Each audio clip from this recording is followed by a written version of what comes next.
হাওড়া কর্পোরেশনে কোটি কোটি টাকা দুর্নীতির অভিযোগ, জনস্বার্থ মামলার রিপোর্ট তলব কলকাতা হাইকোর্টে। এবার হাওড়া কর্পোরেশনের বিভিন্ন প্রকল্পে বিপুল অর্থের গলমিল অভিযোগ নড়েচড়ে বসেছে প্রশাসন।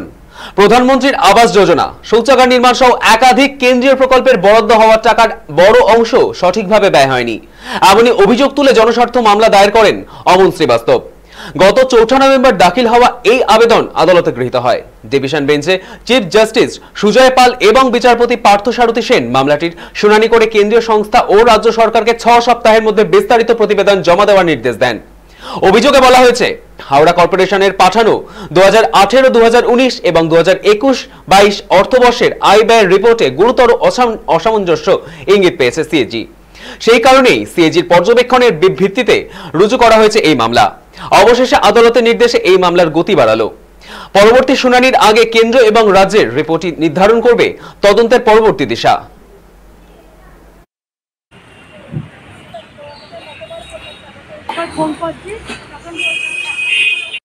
অনেকদিন থেকে একটা দেখছিলাম কি হাওড়া কর্পোরেশনে অনেক দুর্নীতি চলছিল, অনেক কারাপশন চলছিল।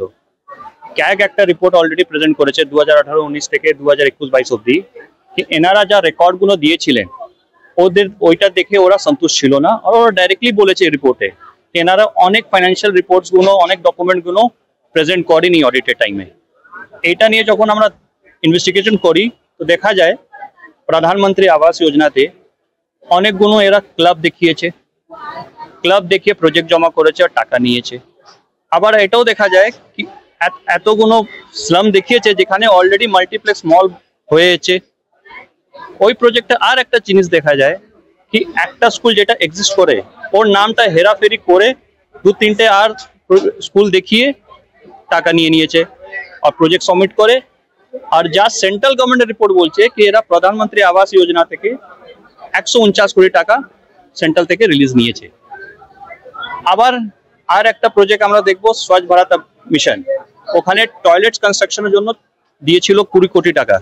এটা যা দেখা যাচ্ছে মোর দেন 500 কোটি টাকা দুর্নীতি আছে।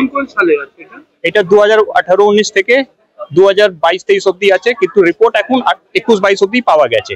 ওই দিনের মধ্যে অতদিনে 6 উইকের মধ্যে আমাদের রিপোর্ট জমা দিতে বলেছে। হ্যাঁ, ওদের 4 সপ্তাহের মধ্যে রিপোর্ট জমা দিতে বলেছে। তারপরে যদি আমাদের কোনো সাবমিশনস থাকে আমরা 2 সপ্তাহের মধ্যে ওটা রিপিট করবো, পিটিশন করবো।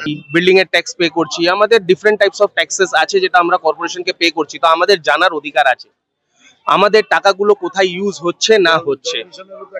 জল মিশনেরও আছে, 1400 ইউরিনালের একটা প্রজেক্ট ছিল, আমরা নিজেরা ইনভেস্টিগেট করেছি, নিজেরা দেখেছি। আমাদের ওয়ার্ডে আছে আর আমাদের পরবর্তী ওয়ার্ডেও 29-30 মিলিয়ে অনেকগুলো বানানো হয়েছে, কিন্তু ওগুলো অ্যাক্সেস নেই। জানুয়ারিতে আমাদের ডেট আছে।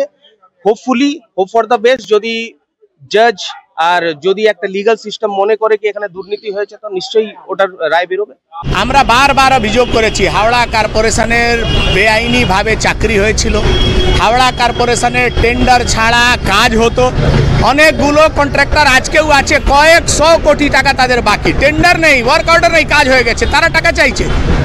এবার কেন্দ্র সরকারের যোজনার টাকা তো সব সময় লুট হয়েছে। আমরা বারবার অভিযোগ করেছিলাম যে স্বচ্ছ ভারত মিশনের যে টাকা এসছে হাওড়া কর্পোরেশনে, সেই নামে যিনি এখানে এমআইসি ছিলেন তিনি কয়েকটা টয়লেট বানিয়েছিলেন। সেই টয়লেট 3 বার স্যাংশন হয়েছে, একই টয়লেট 3 বার টাকা এসছে, কিন্তু একটা টয়লেটের তালা খোলা নেই, অকেজো আছে। আপনার বস্তি উন্নয়নের নামে টাকা এসছে, অনেকগুলো স্লাম এরিয়া দেখানো হয়েছে, কিন্তু ওই স্লাম এরিয়াতে যাবেন, স্লাম এরিয়া পাবেন না। সে কয়েকশো কোটি টাকা, 150 কোটি টাকা মাত্র অভিযোগ হয়েছে। আমি আপনাকে বলছি এটা যদি ভালো করে তদন্ত হয় হাওড়া মিউনিসিপ্যাল কর্পোরেশনের কয়েকশো কোটি টাকা কেলেঙ্কারি পাওয়া যাবে।